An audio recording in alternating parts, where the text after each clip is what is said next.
What's up, Heat Seekers? My name is Joe Otis from joeislit.com, and you are watching the hottest show on Friday nights since just the 10 of us, Lit Picks. Last week, I beat Mike. I made him perform a killer performance of Goodbye Horses, and he wasn't as good as Buffalo Bill, but he was still pretty good. Mike, how you doing this week? I'm doing great, Joe. Just the 10 of us? I've never heard that in my entire life. Are you sure you don't mean just the two of us with Will Smith and his son? No, just the 10 of us. Come on, don't you remember? There was Graham Lubbock, the basketball coach from Growing Pains. He moved out. Hanging with Mr. Cooper? No, not hanging with Mr. Cooper. He had like several daughters. They went to a Catholic school. He was the basketball coach, and he had like 8 kids. And they on a teacher's salary, they did pretty good for themselves, and they lived in a little schoolhouse, and I guess they made it work out. The show lasted only about 2 seasons, though, but Okay. it should really work out. But They were the 2 seasons that I was going out on my Friday nights then, because I've never heard that in my entire life, unless they were with like Balky and another Perfect Strangers reference for the second week in a row for me. But so I guess it was fitting because if you remember last week, I told you that I had a little surprise in store for you. So I am going to do that because I'm going to put you on the spot right now regarding fantasy football. So you have a memory that is just unbelievable. So I figured I'm going to name a team, and I want you to name the most random player or fantasy player that has ever been on your team, or any player that you can think of from that team. all right, go ahead, try me. Okay. The Tennessee Titans. Tennessee Titans. How about Lendale White? Wow. Okay, that's a good one. I'm going to go with I'm trying to think here. Give me the Cincinnati Bengals. How about God rest his soul, Chris Perry? Wow. Okay. All right. And I'm going to go with one more then. Let's go with, I'm trying to think of a good team here. Give me the Jacksonville Jaguars. Wait, going back on Chris Perry, how about Cedric Benson? I should have said. Yeah, I'm a Texas Longhorns fan. That's tough. I'm just making sure that Chris Perry, former. I think I got the guy wrong. Yeah, you might have been Cedric Benson. Go with the San Diego Chargers. San Diego Chargers. How about Yeah, see? it was really good. Antonio Gates is always good on my team, the San Diego Chargers. How about, let's see, I'm going to go back to 2003. How about who was the guy? Oh, Keenan McCardell. How about that? Was he on the Keenan Chargers? McCardell. There you go. And he was the Jags too, so I kind of mentioned them too. So that works perfect for you. Good job. Yeah, but even though you did well there, it doesn't compare to your Top Golf game on Sunday. You care to comment on that one? Well, Mike, I was pretty embarrassed. I lost to your wife, Lisa. She kind of beat me pretty bad. I got an 80 in Top Golf. Mike beat me pretty good the first game. The second game, I kept trying to go for the far ones. What do you want from me? It's more difficult So than did I. going in the back. But Lisa kept going up there and hitting the ones right in front of the target, and she kept getting all the points. So what do you want from me? But then I beat you the last game because you supposedly hurt your wrist. So I mean, what do you want? Actually, to be honest, I did hurt my wrist on my third shot, so I actually wasn't far behind then. And yes, I did hurt my wrist, but it is all healthy now, and I'm ready to go again next time. Whenever you want to get defeated, I'm in. You're a real tough guy, Mike. And we got to watch the Panthers game too, which was great. That's right. It was great. Definitely, I loved beating you in there and getting those 2 points, getting the tiebreaker for the over. So, which I called, by the way. So if anybody listened and went on that and took the over in that game, you would have won, because I did pretty well with the over-unders last week, and the rest of it was history. All right. Well, moving forward, it's time to get to week 7. Mike, you did a great job last week. Goodbye, horses. That was the hardest thing ever. I'd never heard that song. I remember the movie vaguely, so it was very, I don't know. When I started singing it, I was confused at the lyrics as well. So I don't know. Thanks for choosing that song. Yeah. I guess I have to thank Pat for that one. That's right. All right. So moving forward to Lit Picks Week 7. Just to refresh all your memories, the scoring system is as follows.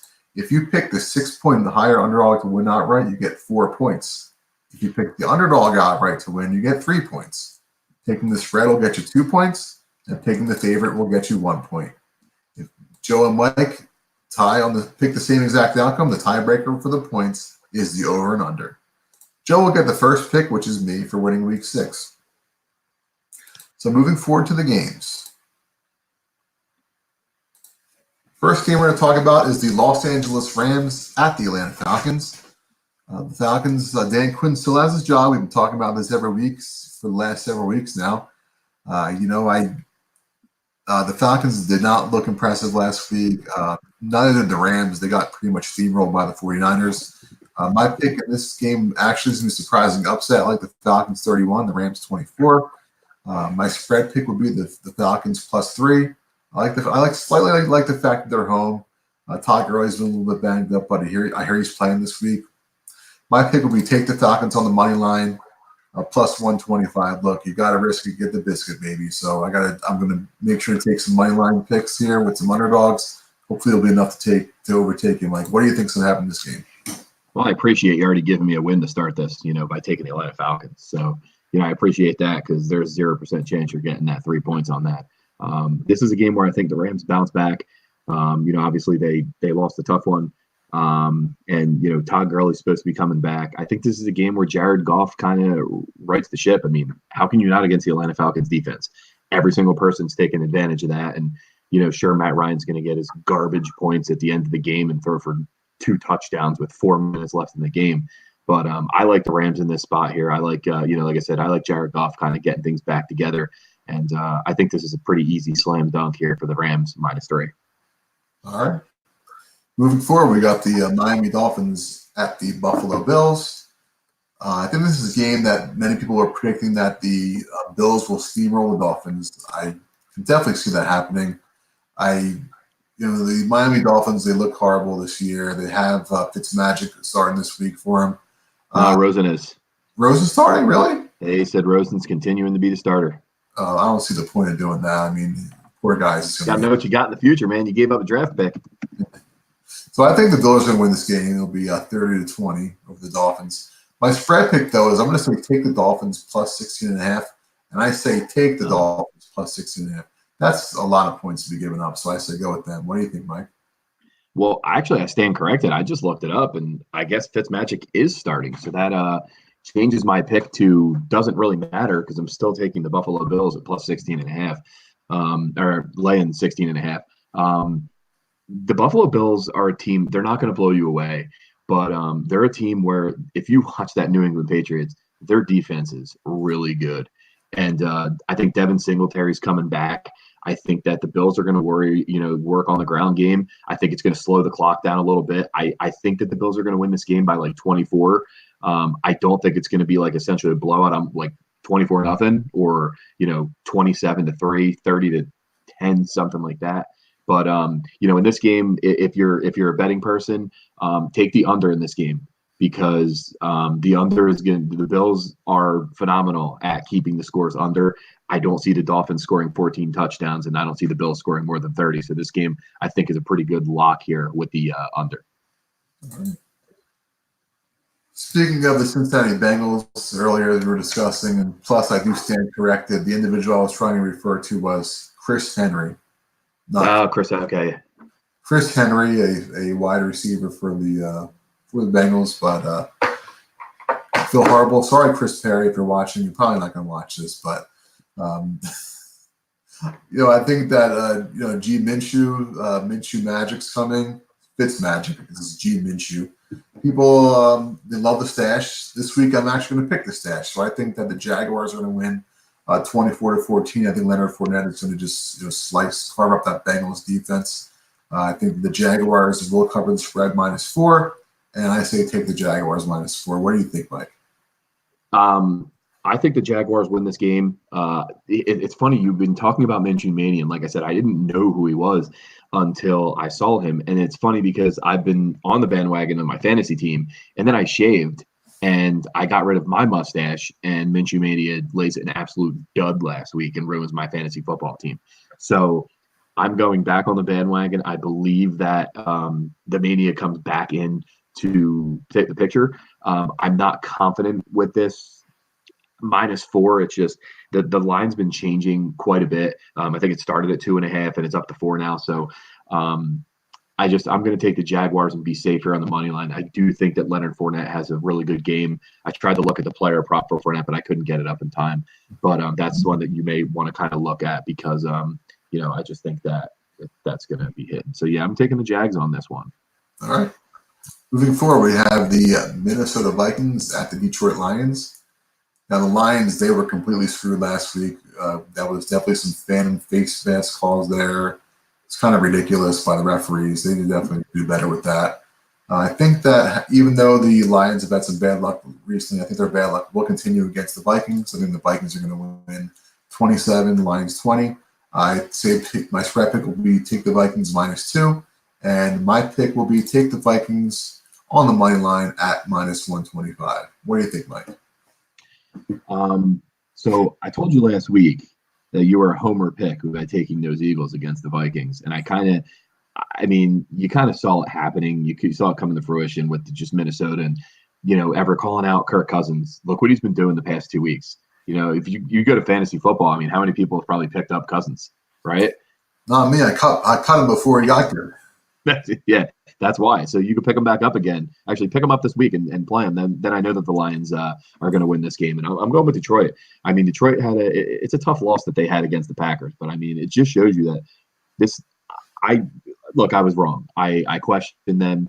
I didn't think that they were really the team, but they're playing well. They run the football well. Their defense is solid. They're a physical team. Stafford's, I guess, healthy. I don't know if he's ever healthy, but he's playing well. And I think that this is a game where Detroit comes back. I think Minnesota's on a 2-game win streak, and, they're a good football team, but I just think that they're going to come into the Rams at the wrong time.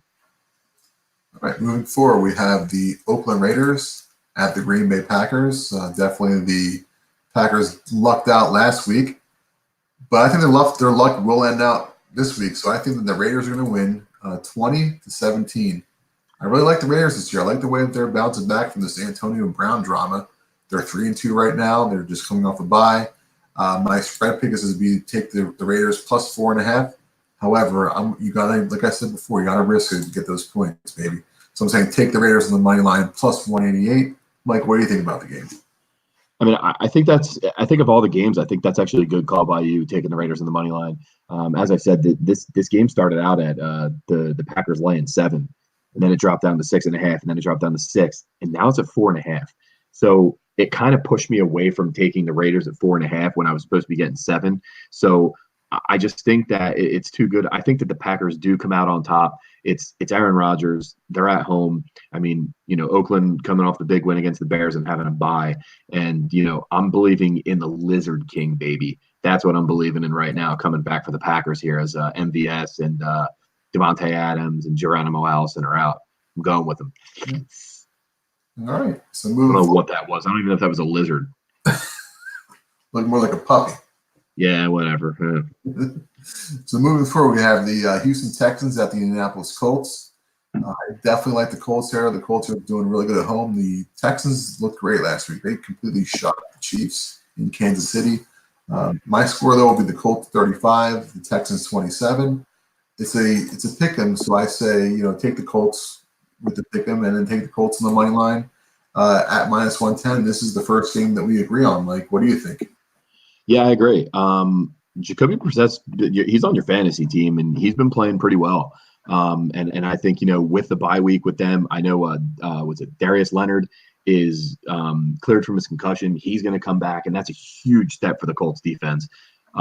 T.Y. Hilton, just kind of getting that. So I think this is a big pick here for the Colts. Look, the Texans, they're such a hot and cold team, but they had 2 big wins back to back, coming off the Chiefs win. And I'm just saying, coming into the Colts game, this just seems like one of those letdown games. And, I think this is a game where the Colts win it. If you go to other sites, the Colts are actually underdogs with this. So they're getting a point. So, I like this pick. Yeah, Jacoby Brissett's been great for me. He's been getting at least 20 points every week for me the last several weeks. He didn't do too well against the Chiefs 2 weeks ago, but I definitely think they're at home this week. I think that they will score at least, I think, at least 25 to 30 points. So I say with our tiebreaker, I say take the over, and Mike, you got the under. What do you think about this? I think that this is going to be a high scoring game. I mean, then again, the Colts defense, if they can maintain it, I think that, don't quote me, I think the Texans' right tackle is actually out, which doesn't go well for the Texans because their line wasn't strong to begin with. And Marlon Mack coming back is healthy. So I think if it hits the over, I think it's the Colts putting up big points and not the Texans. So I'm really hoping that the under hits and that the Colts defense with Leonard back, really changes the pace here. All right. So moving forward, we have the Arizona Cardinals at the New York Giants. This game, I think it's going to be a pretty fun game to watch. I definitely like watching Kyler Murray. He's an exciting young quarterback. He's got a cannon for an arm. He runs the ball. He's elusive. Since like Michael Vick, we haven't seen one like that since Michael Vick, I don't think. So actually, Patrick Mahomes is pretty good too. He's pretty elusive, and for my pick here, I actually like him wearing red right now. I like the Cardinals. I think the Cardinals are going to win 33-27. I like Danny Dimes. I think he's a pretty decent quarterback so far.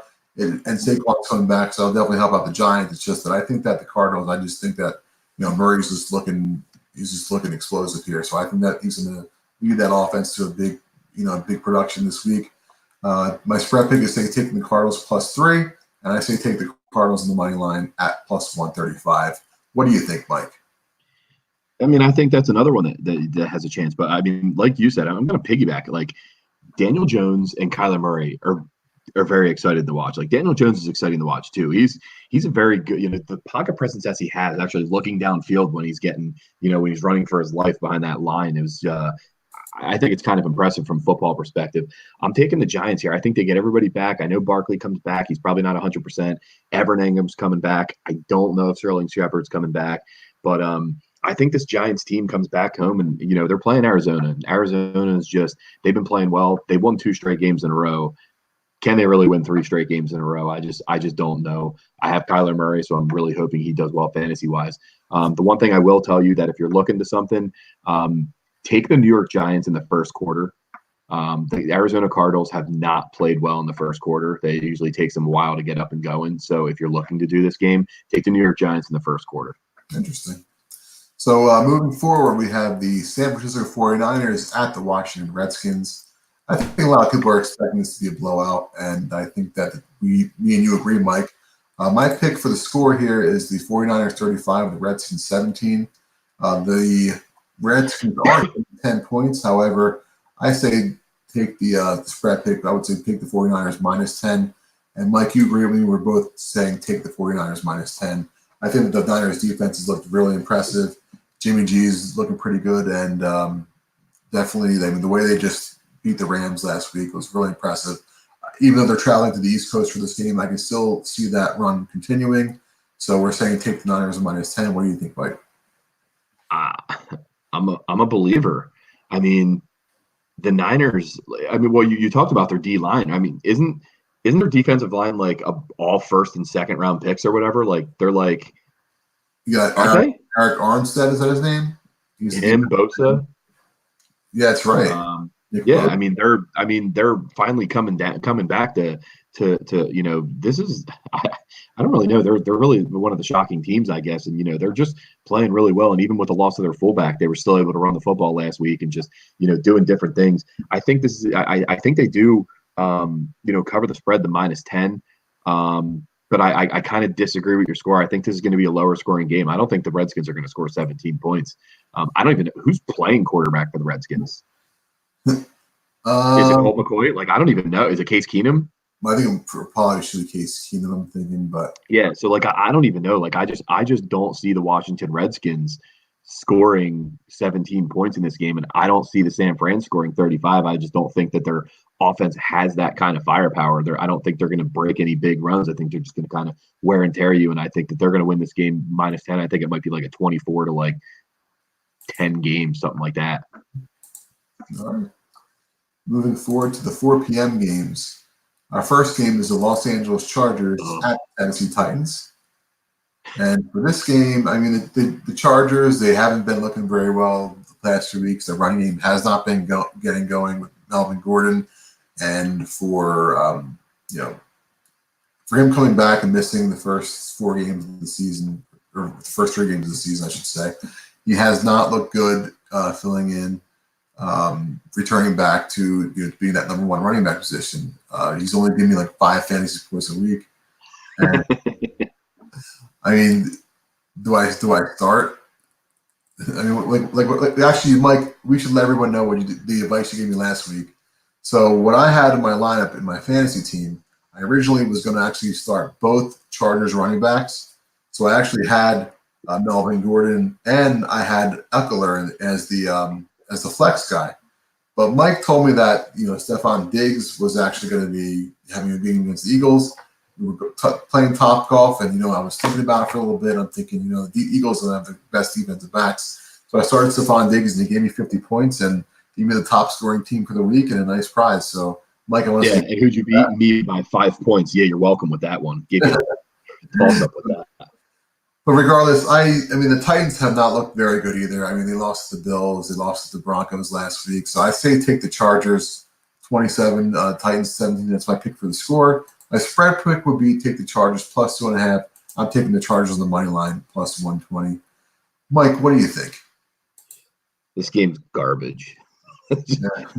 we were talking about it before here. I was like, this game is it's just dreadful. I mean, Tennessee was supposed to come in and win 9 to 10 games this year, and I mean they've 2 wins. I think they're 2-4, right? Yeah. I'm gonna go with Tennessee because you're the only 10 I see. It was a line that worked, and it terribly worked. It worked awful for me when I was in Tennessee, and Carson Newman. But yeah, I'm going to take Tennessee here with minus 2.5. I'm going to get the points here. Ryan Tannehill starting. I'm going to say this to fantasy. I'm looking for it, and I'm going to give you a tipper.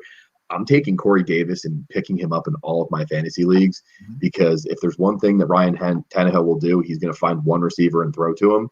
And I'm hoping that it's him and not Adam Humphries. So I would say look for Corey Davis on your waiver wires if you can, because he could be a pretty good pickup. But I'm going to go with the Titans just because their defense, and I think that Phillip Rivers is just going to be sacked at least 6 or 7 times because the Chargers, I mean, their line, they were dreadful, and I don't think it's going to continue with all those injuries.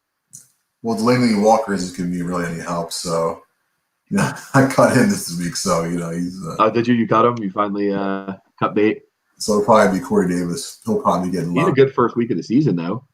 Yeah, he had a good first week, and he's gotten me 2 points every week since then. So, all right, so on to the New Orleans Saints at the Chicago Bears. I think this is a matchup that the NFL was hoping would be more marquee compared to last year, but Drew Brees is out. Mitch Trubisky has been looking pretty good this year. He missed a game. I mean, I think that Chase Daniel actually looked better than he did. So, but however, with all that, I think that the Bears are going to still win the game 28-21. My spread pick is saying take the Bears minus 3.5. I like the Bears defense. Teddy Bridgewater, he's been looking really good filling in for Drew Brees. However, I think that this week he will be overcome by Khalil Mack and that Bears defense. So, Mike, you agree with me? You say take the Bears on the money line minus 212. What do you feel about the game? Yeah, I mean, 3.5. I think you picked the same way. Like 3.5 is tough. I was going to go against the New Orleans Saints because Mitch Trubisky was starting, and my thoughts about Mitch Trubisky. So usually I was going to go against him, but as you know from this, I've lost about the Saints every single time when you've taken the Saints, and I haven't been a believer of them. But Alvin Kamara is out. Jared Cook is out. I think this is going to take a big hit here to the New Orleans Saints. Chicago's coming off a bye week. They struggled against the run, but now Alvin Kamara is not there. You don't have to worry about that. Latavius Murray is not going to be that big of a threat out of the backfield. So I think this is a game that's set up for the Bears. So I'm taking Chicago, and since this is a tie, I know I got to pick this one, and I know it's 37 points, but I am slamming the under on this game because, look, I'm sorry, Mitch Trubisky's not going to put up 20 points or more, and I don't see the Saints putting up more than 10 points. So you're looking at a 20-10 game if I predicted that anything, and that's 30 points right there. I'm hitting the under. What are your thoughts? Are you happy that I took the under? I actually am, because it always seems as if the game that you're expecting to go the under always goes the over. It's like whatever you think, it's always the opposite happens. That's why I hate picking over unders. I love it. When I'm taking the over, I'm hoping that Mitch maybe has a good game connecting, with Tariq Cohen. Maybe he'll get a touchdown here or there. Maybe Trey Just Burton. picked him up. You just picked him up? Just picked him up again. Really? Yeah. In our league? Yeah, because I released him, got picked up, and then they released him on the bye week, and I just scooped him right back up for cheap. So Trey Burton got cut. I see. Was he injured? He got cut from the Bears? No, he got cut from some from our league. I did not see that, but they're not using him anyway. I mean, he was like one of the biggest fantasy busts. Remember last year, he was projected to be like one of the biggest sleepers and everything, and then he never even. Yeah, I don't even know. I think he might as well stay on the waiver wire because Anthony Miller next George Kittle, but that wasn't the case. No, because he threw the what? Because he threw Philly. Philly. That's right. All right, so moving forward, we have the Baltimore Ravens at the Seattle Seahawks. This game should be a really fun game to watch. You get to watch Lamar Jackson travel to Seattle against the Seahawks. The 12th man's going to be making some noise there. I think that is a little bit too much for the Ravens to overcome. I like the Seahawks in this one, 31-24. My spread pick is to take the Seahawks -3, and you agree with me. You also say take the Seahawks -3. What are your feelings?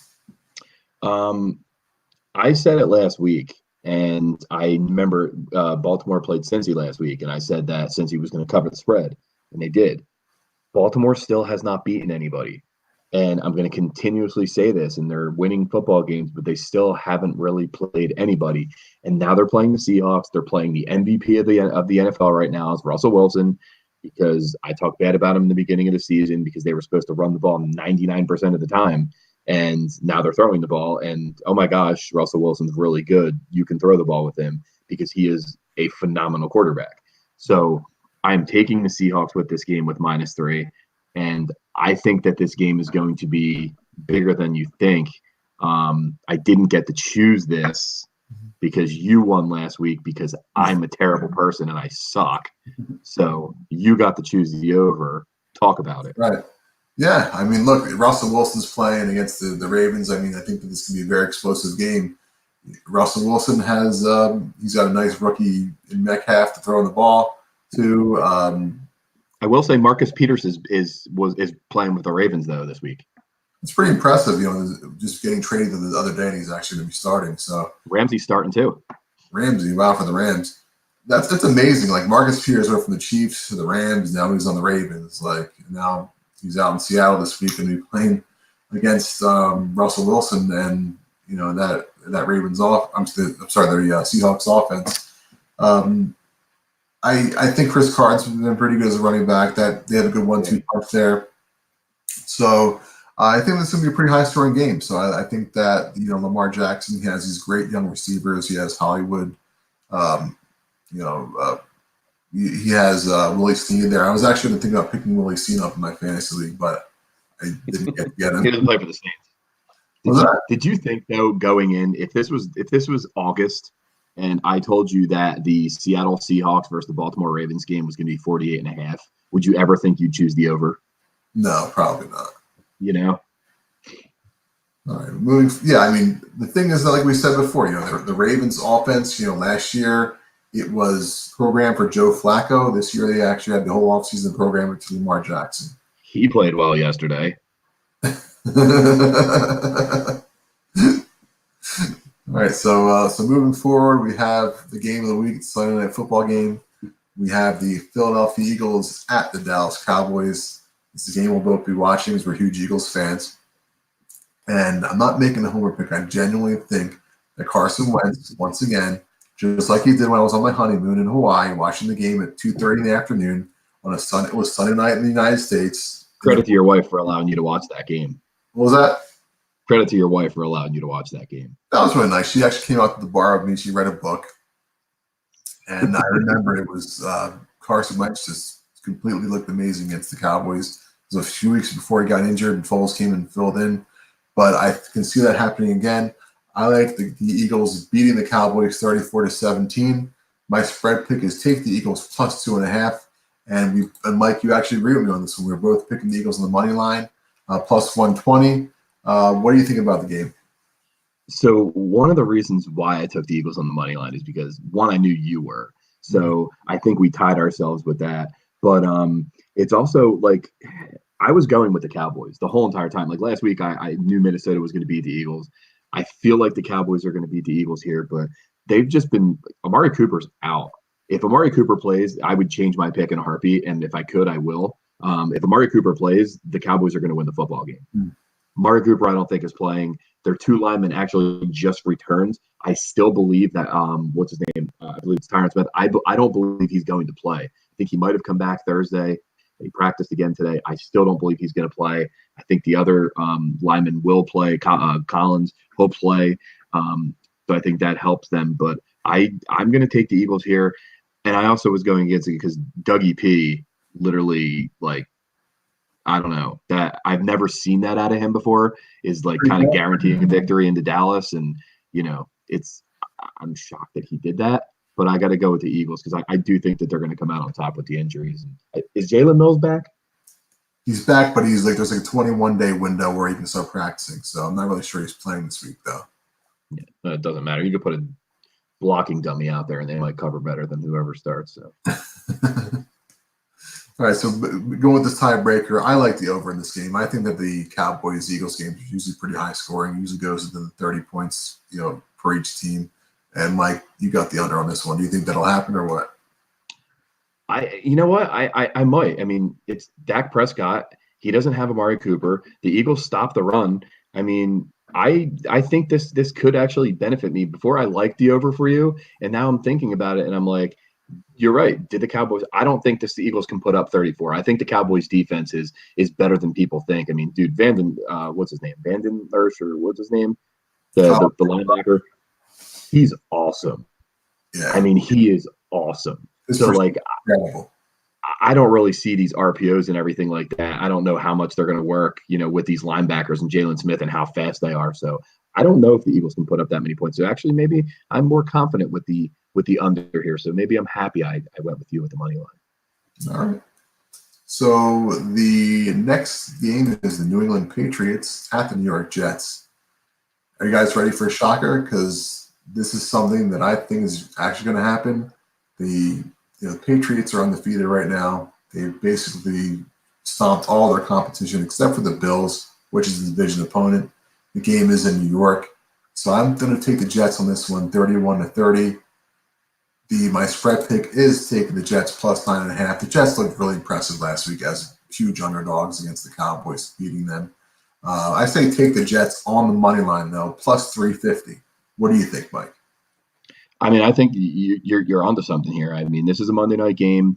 If you look at New England, they're pretty banged up. Josh Gordon's not playing in this game, so that's kind of a hit right there. And they're Edelman's banged up a little bit, so I think Dorsett's coming back. But I think that's a smart pick for you. I mean, the Patriots are bound to they're going to lose to one AFC East team. Usually it's the Dolphins, I think, isn't it? Or the Bills. They're going to lose somebody. They should have lost to the Bills, but I think if you're onto something, I think it's a smart pick for you. It's gutsy. We'll see if you put that in your parlay later on here. But, I'm going to take the Jets here at 9.5. I think this is a game where I don't think the Patriots really have to prove that they're going to come out and score 45 points against the Jets because I think the Jets are better than people think they are. But with the quarterback, with Darnold back, I think that changes things a little bit. And I think that's going to keep this game close and within range. So I'm going to take the Jets here with 9.5. And what's the over under on this game? I think I'm going to pound the under on this game too, because I don't think it's going to be a very high scoring game like people think it is. All right, folks, it's mega parlay time. So to remind you all of the scoring for the mega parlay, we each pick a 14 parlay, and if we both hit the parlay, which is probably something that will be rare, very rare, that probably won't happen, whoever picks the higher scoring parlay with the higher payout gets the 5 points. So my mega parlay for this week is going to be take the Eagles plus 120, the Chargers plus 120, Colts minus 110, Cardinals plus 135. Taking 3 underdogs here. That's complete craziness, but this week I'm looking to risk it. I want some points. That'll be $10 to get you $217.14. So, we'll most likely this hopefully will happen for me. If anybody puts that bet in and gets a nice $217 payout, it's good for them with a $10 bet. We'll see what happens. It's 3 underdogs though. I'm not too confident, but look, I like to make risks, and I'm here to win. What do you think, Mike? What's your parlay? You should play the game of Risk. I love that game. You control Australia the whole entire time and just move your way up north. I think that I went a little safer here because the parlay is we can get 5 points for hitting our parlay. That's right. Yes. And looking at your parlay, like we obviously differ with 2 of those games, and so I'm going to go with the Rams -3. I think that's given. I think that's one of the locks. I really think they bounce back here. I like the Bears with the money line. I like the Miami at Buffalo under game. Like I told you, I just don't see that really going over. I think that's another lock. I love the Rams and Miami at Buffalo unders. I love those both as locks. The Bears should be, and then I threw in the Seahawks for 154. Why not? Because I had to pick 4. So this is the most confident I felt with my mega parlay. So that means I'll probably go 0 for 4, but we'll see. See what happens. So, all right, it's time. Especially because I can't win with this darn song. Every time I pick this song, I lose. Yeah, it's time. Time for the moment we've all been waiting for again. It's the karaoke punishment, and Mike's song will be Andrea Bocelli's "Time to Say Goodbye." I mean, if he really wants me to sing it to him, I'll do it for free one time.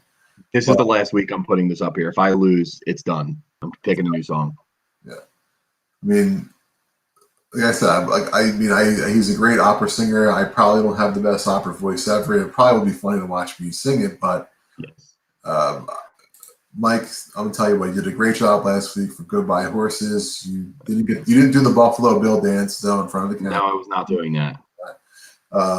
Although I got a lot of people that wanted me to do that, but yes, sorry. But my pick for you this week will be "Never Ending Story" by Lamar. We all saw that in Stranger Things season 3. Nice, beautiful duet singing there between Dustin and his girlfriend. Yeah. So, Mike, best of luck to you this week again. We'll have to go out and play some Top Golf again. Heck yeah, we're bowling. Yeah, we should go bowling again. We still have to. We haven't been bowling in years though, but no. We were going to start that bowling team. You were supposed to start the team, and then because I was never going to start anything with that. And you kind of dropped the ball with that one. Yeah. Sorry about that, though. Can you forgive me? We would have been embarrassed anyway. Probably. Well, Mike, we've had a viewer popping in and out here. We have 1 like on our video. We're going to be going on for 38 minutes. We're moving up there. We're getting there. Pretty soon we'll have high ratings. But, folks. We got to keep winning. What's that? We got to keep winning, and when you hit that Jets game on the money line, fans are gonna start drawing in. People are gonna start watching. They better start watching. But anyhow, Mike, we're gonna end this thing right now, and as you know, as always, stay lit. That's right. Good night, everybody. Thanks for watching.